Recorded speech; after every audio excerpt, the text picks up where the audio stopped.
अस्सलाम वालेकुम guys, welcome back to another YouTube video. आपका भाई असद आपकी खिदमत में हाजिर है। Guys, since I am a consultant and I am registered from here in Italy और हम लोग कंसल्टेंसी प्रोवाइड करते हैं। अभी फ़िलहाल एक पॉज पीरियड चल रहा है और मैंने सोचा कि वीडियोस बनाए जाएं क्योंकि काफ़ी सारे पाकिस्तान में लोगों को D2 के बारे में पूरी इन्फॉर्मेशन नहीं है। आप लोग कुछ इंटरनेट पे पढ़ते हैं लेकिन कुछ ऐसे पोर्शंस हैं उसके जो कि पूरे वेल डिफाइंड नहीं है, तो जाहिर सी बात है थोड़ी सी क्लैरिटी नहीं आ पाती। अभी हमारा पॉज टाइम चल रहा है क्योंकि हमारे जो ऑलरेडी जितना हमारे स्टूडेंट वीज़ा का प्रोसेस करना था हम वो कर चुके हैं। ठीक है, एडमिशन अप्लाई हो गए, सारी चीज़ें हो चुकी हैं। जो क्लाइंट्स हमारे D2 के थे उनका ऑलरेडी प्रोसेस हो चुका है, तो अभी थोड़ा सा पॉज टाइम है। अभी अगर मैं और केसेस एक्सेप्ट करता D2 के तो मुझे इस चीज़ का अंदाज़ा है how the Portuguese mentality work and how these Portuguese lawyers work. ठीक है, तो डेफिनेटली डिले आता। तो I am incorporating more lawyers. इंशाल्लाह जैसे ही हमारे पास इनकॉपरेट और लॉयर हो जाएंगे तो will definitely start accepting more cases. लेकिन इसका ये हर किस मतलब नहीं है कि आपने मेरे साथ ही परसू करना है। आप इन्फॉर्मेशन यहाँ से लें, क्रॉस वेरीफाई यहाँ से करें और बेशक आप जाके किसी के साथ भी केस करें। You free to do anything you want to do, but आपके पास राइट इन्फॉर्मेशन का पहुंचना बहुत ज़रूरी है। बिकॉज अभी तक जो मुझे पता चल रहा है हम लोगों के पास इन्फॉर्मेशन सही से नहीं पहुंच पा रही। मेरे पास जो रेगुलर सवाल आते हैं तो मैंने सोचा कि भाई इस पे वीडियोस बना के अपलोड कर दी जाए ताकि आपके पास एक इन्फॉर्मेशन हो and you can always go and cross verified. तो मेन हमारे पास जो क्वेश्चंस हम लोग कवर करेंगे वो करेंगे how much investment is really required. अगर आप पोर्चुगीज इमिग्रेशन लेना चाह रहे हैं तो आपके पास कितना इन्वेस्टमेंट होनी चाहिए दिमाग में। Do we need to transfer those funds to Portugal, तो उसको आज हम डिस्कस कर लेते हैं। बिजनेस कौन सा क्वालिफाई करता है ये डिस्कस कर लेते हैं। कौन कौन से ऐसे बिजनेसेस हैं जिसको आप परसू कर सकते हैं। मेरे पास और आते हैं कि can you shift with your existing business. क्या आप करंटली जो आपका बिजनेस चल रहा है उसको लेके आगे जा सकते हैं कि नहीं जा सकते। क्या इनोवेटर्स जो होते हैं वो स्टार्टअप कैटेगरी के अंदर फॉल करते नहीं करते।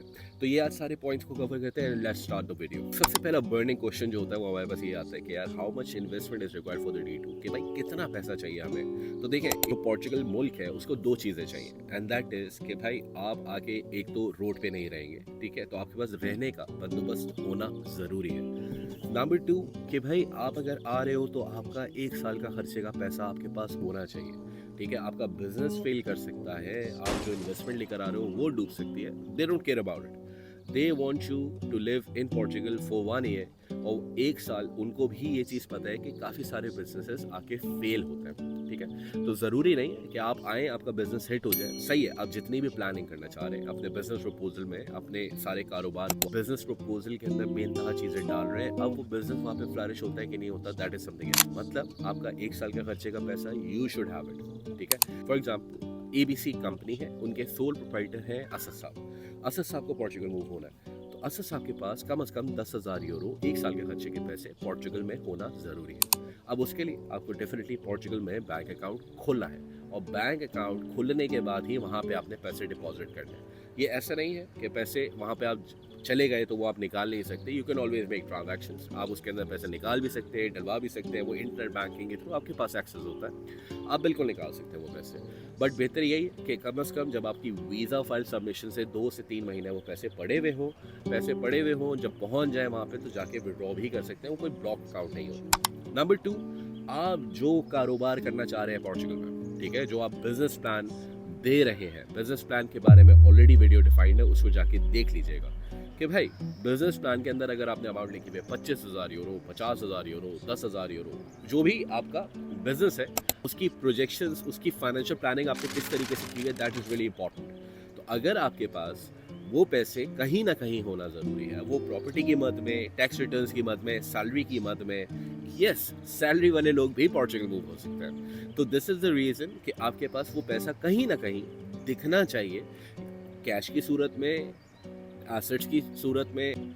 आपकी इतनी सकत है कि आप पोर्चुगल में वो पैसा मूव कर सकें। उसके बाद क्वेश्चन आता है कि ऐसा एक बहुत ही प्रैक्टिकल क्वेश्चन है कि do we really need to transfer the investment amount to Portugal before applying. Exactly, देखो कारोबारी पैसा तो आप पाकिस्तान में शो करें या अपने होम कंट्री में UAE से अगर अप्लाई करें तो वहाँ पे शो कर दें, डजंट मैटर। लेकिन एक साल के खर्चे के पैसे तो आपको पोर्चुगल मूव करने ही पड़ेंगे। ये क्यों ज़रूरी है? ये इस वजह से ज़रूरी है कि पोर्चुगल ये देखना चाह रहे हैं कि भाई आप आके हमारे ऊपर बर्डन नहीं पड़ेंगे। And make sense. उसी के लिए ऐसा नहीं हो सकता कि आपका पाकिस्तान में आप पाकिस्तानी बैंक अकाउंट के अंदर पैसे दिखा रहे हैं। पास्ट में काफ़ी सारे लोगों के ऐसे वीज़ाज लगे, बट सिंस नाउ इसका सबसे बेहतर सोल्यूशन यही है कि आप पोर्चुगल में बैंक अकाउंट खोलें और वहाँ पे अपने जेन्युइन तरीके से पैसे को ट्रांसफर करें। Let's talk business now. What type of business is required to apply for the Portuguese D2 visa? अब देखो यहाँ पे काफ़ी सारी confusions हैं। फॉर एग्जाम्पल, आपका जो भी अभी मैंने पहली बेनतहा वीडियोस में ये चीज़ बता चुका हूँ कि आपका जो भी एग्जिस्टिंग एक्सपीरियंस है, फॉर एग्जांपल आपका ताल्लुक साइंस से है, आपका ताल्लुक एचआर से है, आपका ताल्लुक बैंकिंग से है, आपने जिस भी प्रोफेशन में अपना टाइम लगाया है और एक्सपीरियंस गेन किया है, this is the similar category which you should look forward to start your business in Portugal. Urdu में समझाता हूँ कि भाई आपका जो भी आपने ज़िंदगी में किया है, आप ज़मींदार हैं, आप ज़मींदारी का काम करेंगे उधर। आपका एग्रीकल्चर का काम है, सही है, तो आप एग्रीकल्चर का काम करेंगे, ठीक है। तो आपने, अगर आपका रियल एस्टेट का काम है, आप रियल एस्टेट का ही काम करेंगे। आप अपना प्रोफेशन चेंज नहीं कर सकते। अगर आप चेंज करते हैं तो वीज़ा रिजेक्शन के चांसेस बढ़ते हैं, और उसी के आपने जो कारोबार पोर्चुगल में करना है जाके, उसी का बिजनेस प्लान आप पूरा बनाएंगे, स्टार्ट फ्रॉम ए टू जी। आप पूरा उसके अंदर एक एक चीज़ को मेंशन करेंगे। अब जब वो मेंशन हो जाता है और आपका वीज़ा लग जाता है, ऐसा कानून इजाज़त आपको देता है कि आप उसके अंदर एक और एक्टिविटी करा के, अगर आपको कोई और कारोबार समझ में आता है, आपकी कंपनी वहाँ पे खुली होगी, उसके अंदर आप एक्टिविटी ऐड करा के अपना कारोबार स्टार्ट कर सकते हैं। बट इसके अंदर कुछ कंडीशंस हैं। ऐसा नहीं है कि आपकी जो एग्जिस्टिंग कंपनी वहाँ पे खुली हुई है, वो उसके अंदर आप एक सब कैटेगरी ऐड कर सके। हर कारोबार में हर कैटेगरी ऐड नहीं होती, तो there are chances you might to open a new company as well. अगर आपका जो फाइनेंशियल लॉयर है वो आपको एडवाइस करेंगे you need to open a new company, खोल लीजिएगा। But now you are in Portugal, you have all the options that you can avail, ठीक है, जो चाहे कर सकते हैं। ऐसा नहीं होता कि आपका फॉर एग्जांपल कोई कारोबार आपने बिजनेस प्लान में दिया है, आपको उसी का परस्यू करना है, नहीं। इंसान का माइंड चेंज होता है। इंसान के अंदर जब ग्राउंड रियलिटीज़ का पता चलता है, आने के बाद पता चलता है, तो हो सकता है आपका माइंड चेंज हो जाए and you want to start a new business. So that's totally up to you and you can absolutely do that. आप बिल्कुल कर सकते हैं। तो ये बिजनेस वीज़ा है, तो you need to make sure कि भैया करना कारोबार है। ऐसा नहीं है कि आप घर पे बैठे रहेंगे। सर ऐसा भी है कि D2 पे आने के बाद अगर आपकी बहुत ही ज़बरदस्त कोई नौकरी लग जाती है तो आप नौकरी भी कर सकते हैं। ऐसा कोई प्रॉब्लम नहीं होता। आप बिल्कुल एक एक्टिविटी आपको ओपन करानी पड़ेगी and you can always start applying for a job if you are willing to do that. Jobs के बारे में हम किसी और दिन बात कर लेंगे, लेकिन फिलहाल जो हमारा वीडियो का टॉपिक है उसी पे रहते हैं। फिर अक्सर मेरे पास सवाल आता है कि यार what type of business we should consider being in Portugal. Again आप अपनी कैटेगरी के अंदर ही रहें, ठीक है, लेकिन कुछ ऐसे कारोबार हैं जो पोर्चुगल में पहुंच के किए जा सकते हैं और उनका पोटेंशियल बहुत ज़्यादा है। For example tourism and hospitality. आप होटल, रेस्टोरेंट, ये वाले कारोबार बहुत अच्छे हैं, लेकिन प्रॉब्लम ये है कि आपका इसमें एक्सपीरियंस होना ज़रूरी है। आप बिल्कुल ही एक न्यू भी हैं, आपने कभी ये कारोबार नहीं किया और all of a sudden you want to come to Portugal start this business, बहुत मुश्किल है कि आपका वो वीज़ा इस पर अप्रूव होगा। सेकेंड, टेक्नोलॉजी एंड इनोवेशन का कारोबार हमेशा पोर्चुगल में बहुत अच्छे हैं। पोर्तो और लिस्बन जो है वो टेक हब्स हैं, ठीक है, बहुत सी आईटी कंपनीज हैं, बहुत से सॉफ्टवेयर डेवलपमेंट है, फिनटेक कंपनीज हैं, इनोवेशन टेक सॉल्यूशंस हैं, बहुत सारे। तो अगर आप इस फील्ड से ताल्लुक़ रखते हैं तो आपको लिस्बन एंड पोर्तो को रह के थोड़ा सा मार्केट रिसर्च करके you can always come and apply for the D2 visa. Renewable energy का बहुत कारोबार है।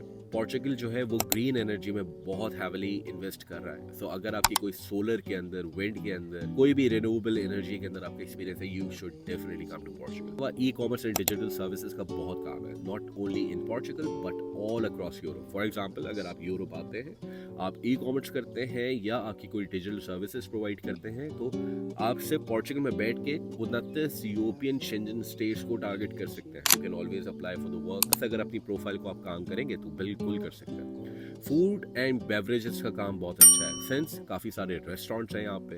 आप यहाँ पे डिफरेंट रेस्टोरेंट्स को टारगेट करके कोई पाकिस्तानी ड्रिंक, ठीक है, कोई नया फॉर्मूला आप बिल्कुल अनाउंस कर सकते हैं, उसको मार्केट कर सकते हैं। ये वाला मुझे इस वजह से बहुत फील होता है क्योंकि हलाल ड्रिंक्स का काफ़ी फुकदान है पोर्चुगल में। अपना ब्रांड लॉन्च करते हैं पोर्चुगल के अंदर और आपका कोई एग्जिस्टिंग बिजनेस है तो you should definitely do it. Real estate and property का बहुत काम होता है। फॉर एग्जाम्पल सिंस हमने एक गोल्डन वीज़ा के ऊपर भी काम करें तो काफ़ी सारे ऐसे लोग जिनके पास कैपिटल है, या तो वो गोल्डन वीज़ा की तरफ आए या वो प्रॉपर्टी ले के बाइंग एंड सेलिंग भी कर सकते हैं, इन्वेस्टमेंट कर सकते हैं पोर्चुगल में। चीज़ें खरीद सकते हैं रियल एस्टेट के अंदर, ठीक है। जिस तरीके से आप पाकिस्तान में काम करते हैं, पोर्चुगल की जो रियल एस्टेट मार्केट है दैट इज़ रियली गुड, ठीक है। तो आप उस तरफ भी शिफ्ट कर सकते हैं। बट रिमेंबर, ये सारी चीज़ें उन लोगों के लिए हैं जिनके ऑलरेडी कोई कारोबार चलते आ रहे हैं, ठीक है। अक्सर एक सवाल हमारे पास ये आता है कि यार क्या हम करंट बिजनेस के साथ शिफ्ट कर सकते हैं पोर्चुगल में? मतलब आप बिल्कुल कर सकते हैं। इसका मैं सिंपल सा जवाब दूं कि देखें उसका, लेकिन आपको एक ब्रांच ऑफिस खोलना होगा, ठीक है। पोर्चुगल में अगर आप एक ब्रांच ऑफिस खोल लेंगे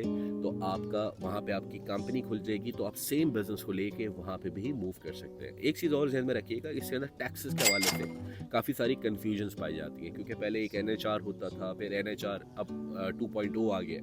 तो I am working on that कि भाई ये टैक्सेस के हवाले से किस तरीके से बेहतर आपको फैसिलिटी प्रोवाइड की जा सकती है पोर्चुगल की तरफ से। तो होता ये कि नॉन रेजिडेंट जो होते हैं उनके ऊपर कोई टैक्स नहीं होता, बट सिंस आप पोर्चुगल D टाइप कैटेगरी पे मूव हो रहे हो तो there will be some tax which you will need to पे।